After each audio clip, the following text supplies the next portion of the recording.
All right, Andrew's up next in Spokane, Washington. Andrew, you're on the Ken Coleman Show.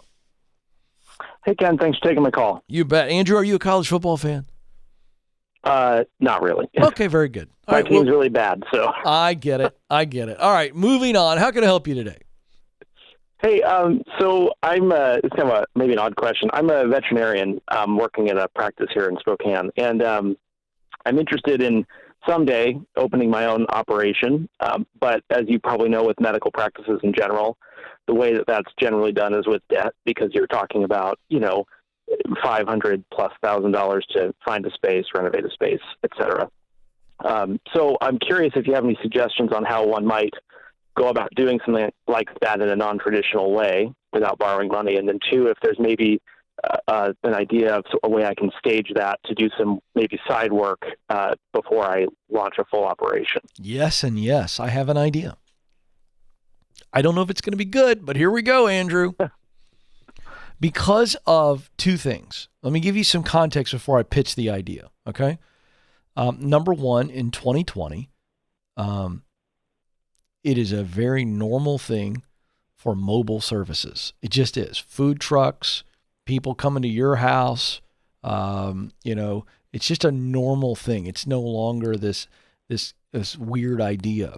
And then also because of COVID, I think it's also even ushered in more willingness to say, hey, you know what?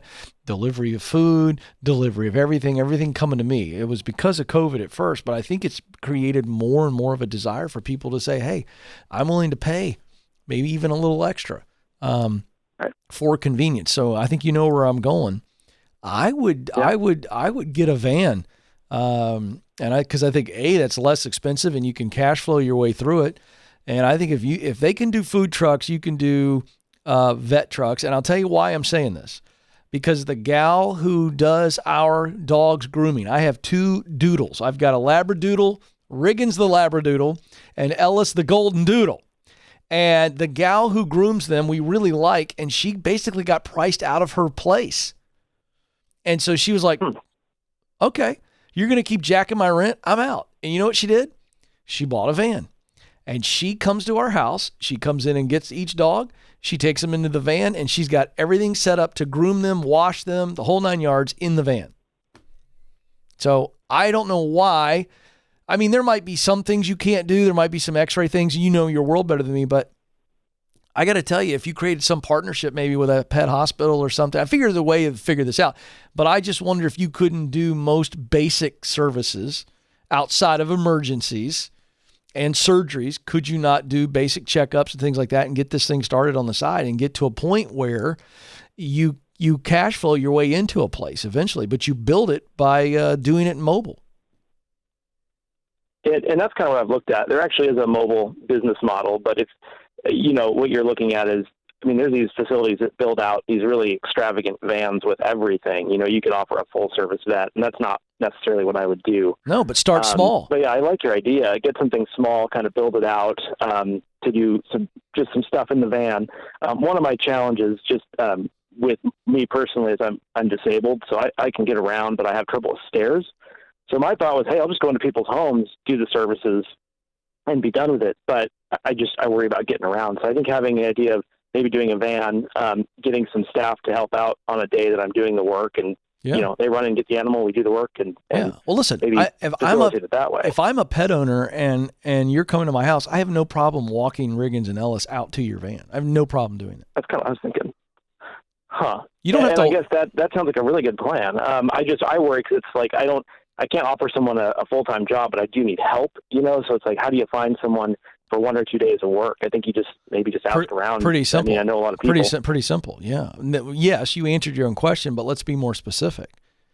What about you got these veterinary students and people that want to get into it, and they just need some experience while they're getting qualified, and they can do really small stuff for you, and they can pick up 10, 15 hours a week, make a little money, and they're getting some valuable experience that'll help them get hired. That's one thing. That's the other thing, what about just young people who love pets, or what about people that are looking for just a side hustle? They're just looking for some extra money, stay-at-home moms or whatever, and they love dogs, and you just need an extra set of hands. I mean, you know, I just think it's a lot easier than you realize. There are so many people that love pets. And if you gave them a really cool gig where they could get 15, 20, 30 hours a week, eventually 40 hours a week as you grow this, and they're your extra set of hands. So they go inside, they greet the customer, you know, and they bring them to the van or whatever. And you're not having to go up and down steps. I mean, I just think long term, this is the way to get you to where you can cash flow and not get debt. Well, I've kind of started the ball rolling on that, so I feel validated, at least in doing that. I just need to be creative. I keep putting up these roadblocks, like, oh, I can't go into their houses because I can't go up the stairs, or I can't do this because I don't have staff to help. So I think if I just move past some of these roadblocks and just I want to encourage you. I want to encourage you on something. I love that you're thinking through the roadblocks, but only think through them so that you come up with a solution. Don't keep coming up with the reasons why you can't do it. Stop talking that way. Start going, okay, what are the challenges that I might face? That's different than, oh, what are the roadblocks to me not being able to do this? Okay, yeah. Just what are the challenges? Think about it that way and then innovate around it. But is there any bigger challenge than what you've already given me? It feels like you gave me the biggest one, which is you walking up and down steps. No, I mean, there's the aspect of I currently work full-time at my current job, and I also have 3 kids. And so commitment, time commitment, that's always the tough thing is this is going to be on my days off. So working around that at home of being gone more than I already am. I get it. Like that's a season, But that's it. You nailed it. But hey, here's the deal. Let's deal with that challenge. So we're only going to give it 15 hours. I'm making this up. We're only going to give it 15 hours a week anyway, right? So we go, what would that then look like? Well, that means you could do Monday, Wednesday, Fridays, or you could do Tuesdays and Thursdays nights, and then you can do Saturday mornings from 8 a.m. to 12 p.m., and that's your block. And so the family knows that, and so family activities and other things are scheduled around that. And then those are your blocks, and that's what you offer people. I got to tell you, as a pet owner, I don't really care when you get it done. If you come by my house at 7 o'clock at night and I don't have to worry about anything, and you show up and Riggins and Ellis go out there and they come back in all healthy, got their shots and everything, what do I care? I'm sitting in the living room with my feet up. So again, some people prefer the off-hour services because they, it's like you can't ever get to the bank when you have a full-time job because they're always open during the time that you're working, Brother, you nailed it. That's what makes you more attractive. Wait a second. I don't have to get on the phone and talk to the vet and try to find an appointment at 11 a.m. to take Rover in. No, you're coming to me. I love it, man. Sure. It's house calls. They did this back in the old days with doctors. By the way. Sorry, go ahead. No, go ahead. I was getting ready to riff. Go ahead.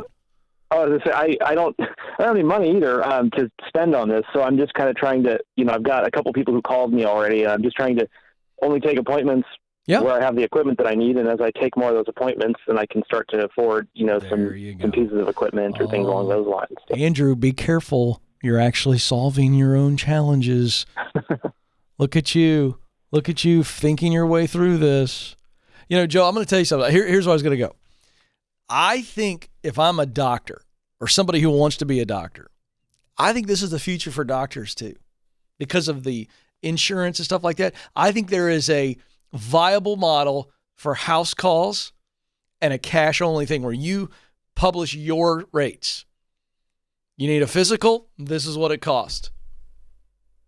You got a cold, this is what it costs. And people just know, and they can cash flow their way through it. And they're like, they don't need to file an insurance claim all the time. And doctors could make a really nice living and not have to deal with all the insurance crap. And they've got a clientele of 500. They got 250 families, 500 patients. I'm telling you, Joe. The world is shifting, man. And I think we with technology and apps and small business owners can really create their own niche and their own clientele and really circumvent the system.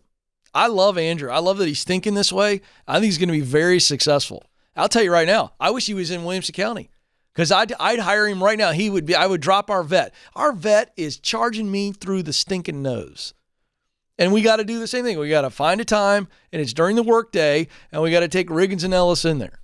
No, come to my house. My groomer does. There you go.